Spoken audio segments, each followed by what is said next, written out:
Three, two, one.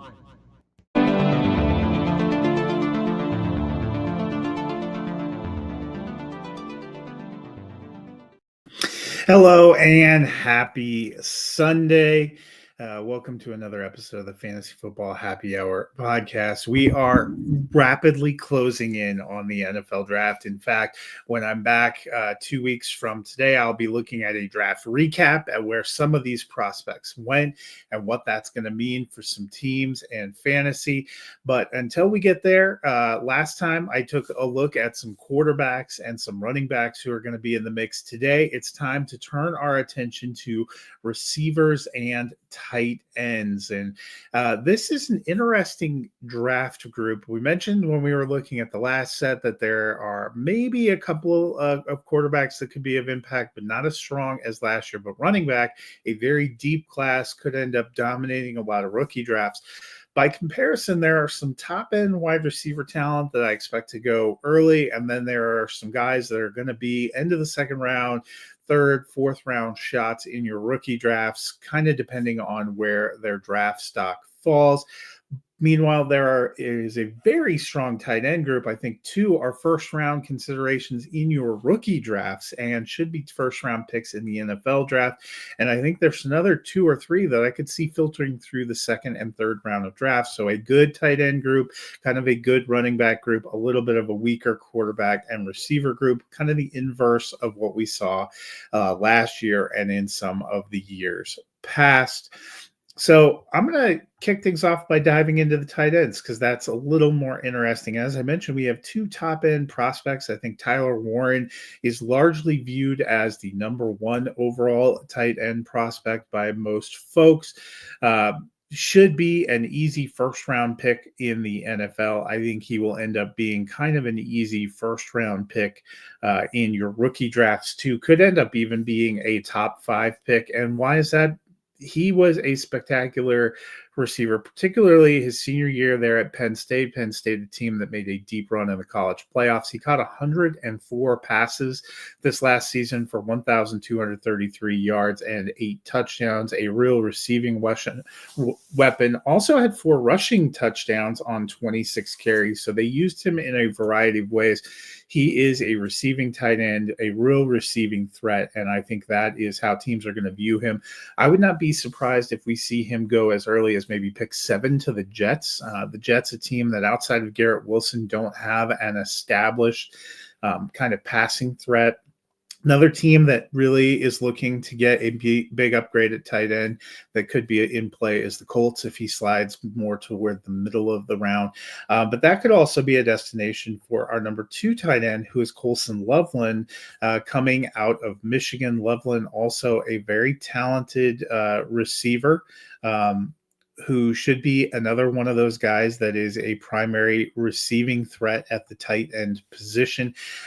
In 2023, caught 45 passes for 649 yards, 4 touchdowns. Last year, 56 passes, 582 yards, and 5 touchdowns. He is a good ball skill player, creates good separation. Some I've seen have him ranked as the number 1 tight end. I don't have him that high, but I think he is still a first round consideration. I think if Warren goes at 7, Loveland will be somebody that the Colts will jump on there at 14. I also think a sneaky possibility for him is the Chargers a little bit later in the draft. They've been working on improving the passing game situation. Yes, they signed Tyler Conklin. He is a good veteran pass catching bridge at tight end, but former Michigan player, Loveland played for Jim Harbaugh at Michigan in 2023 when they won the national championship. Would a reunion there be impossible? I don't think it would be, and I think it could be a first-round pick. He is another guy I would consider as early as the end of the first round, anywhere from pick 10 to 12 in your rookie drafts. He should be gone by the middle of the second round. That's just the kind of draft it is, and that is the upside there.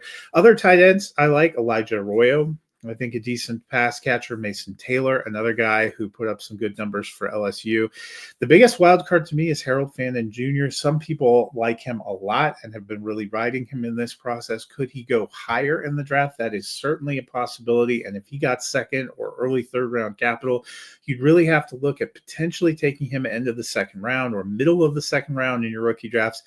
all these guys, I think, definitely going to go by the end of the third round in rookie drafts. I'm keeping my eye on Elijah Arroyo. There have been a lot of trendy mocks that have him going in the second round to the Broncos. I know they took Evan Ingram. I don't know that that's a long-term solution. He has had health questions. He has sometimes had production and drop questions. I don't think it's out of the realm of possibility that Sean Payton goes and gets one of these young tight ends. Maybe doesn't have a huge impact in 2025, but could have a huge impact going forward. That would make him a guy I'd be very interested in, at least in the early third round, but possibly as early as the second round. Same thing with a Mason Taylor. There are teams that need tight ends. These are some pass catching tight ends. And, a pretty good sign for the group. If you have 4 or 5 guys that you think are pretty well locks to go in the first 36 picks of a rookie dynasty draft, that is a great sign. And that's how I feel about that group of tight ends. Well, let's shift gears and wrap up with wide receivers. And I think there are 2 names that we're following. The first is Ted McMillan, the receiver out of Arizona. He is, for most people, their wide receiver 1 in this group. I've seen some people have him second to a guy we will talk about next, but I think he is, for most people, the wide receiver 1. He is for me as well. And you can see why. 2023, he caught 90 balls for 1,400 yards and 10 touchdowns. Last year, caught 84 passes for 1,300 yards and 8 touchdowns. He's a good receiver. Obviously caught 174 passes over the last 2 years in just 25 games. He's good at getting open. He's a good red zone weapon. I think he is probably going to be top end receiver for somebody. But where does top end receiver net out? Well, in the actual NFL draft, looking at the board, we may not see receivers go as early and often as we have in some years, especially last year. We may not see a receiver go until around the middle of the first round, maybe only a couple of receivers in the first round. I think the first guy that will go that is in that receiver position group is a guy I will talk about next, who will probably go in the top 3 or 4 picks, but it's because of his multifaceted and versatile talent. I think Ted McMillan, the other receiver, I still have him kind of as my number 1 guy in dynasty receivers going into this rookie draft. We'll see how things net out in the NFL draft. If he goes to an unfavorable location, do I flop my 1 and 2? Possibly. But I think he should be going at the top of rookie drafts, probably in the first 3 picks, regardless of format. The trickiest one is Travis Hunter out of Colorado. And I'm not saying he wasn't an incredible receiver. Last year alone, caught 96 passes for 1,258 yards and 15 touchdowns. He was a Heisman Trophy winner. It's hard to get a lot better than that. He is definitely an elite talent. I think he will be the first guy that's technically a receiver to go off the board. But the questions have been, how much is he going to play receiver? How much is he going to play corner? He was a two-way player in college. That is a big part of the reason why he went so high, or why he's going to go so high, and why he won the Heisman Trophy Award. I think he's feeling more like a lock to go with the number 2 overall pick to the Browns. I think they probably will use him at wide receiver. There are questions about that pass offense. Currently, Kenny Pickett and Joe Flacco are the platoon there. I know Deshaun Watson's on the roster, but we've talked about, can he bounce back from tearing his Achilles tendon twice and actually play meaningful snaps? Do the Browns want him to play meaningful snaps? All those questions are in play. They also already have Jerry Jeudy. They have Cedric Tillman, who's developed. Travis Hunter has said consistently he wants to play on both sides of the ball. Does that mean he can give any one position his all? And that makes him a great and fascinating player from an NFL standpoint. But we're talking about fantasy football.